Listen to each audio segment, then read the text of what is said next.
পূজালীর বাসিন্দা ডেলিভারি বয়ের মহেশতলার রাস্তায় রহস্য মৃত্যু। স্কুটি নিয়ে রক্তাক্ত অবস্থায় বেশ কিছুক্ষণ রাস্তায় পড়েছিলেন যুবক।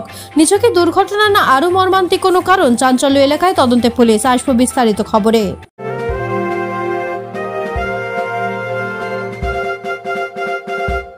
রামকৃষ্ণ বজবজ বিভাগীয় বস্ত্র বিপণী, বজবজ কলেজের সামনে। পূজালীর বাসিন্দা এক যুবকের রহস্য মৃত্যু ঘিরে চাঞ্চল্য ছড়ালো মহেশতলায়।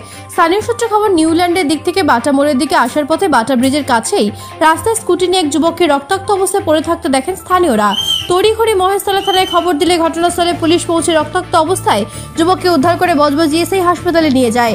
সেখানে তার অবস্থার অবনতি হওয়ায় এসএসকেএম হাসপাতালে স্থানান্তরিত করা হয়। এসএসকেএম এর চিকিৎসা চলাকালীন মৃত্যু হয় ওই যুবকের। যদিও কিভাবে ঘটল এই দুর্ঘটনা তা এখনো স্পষ্ট নয়। শুধুমাত্র ঘষা লাগার দাগ ছাড়া স্কুটিতেও বিশেষভাবে কোনো ক্ষত নেই। আনুমানিক বছর 26-এর মৃত যুবক শাহিদ হোসেন মণ্ডল বজবজের পূজালীর বাসিন্দা বলেই জানা গেছে। রহস্যের জট খুলতে ঘটনার তদন্তে নেমেছে পুলিশ।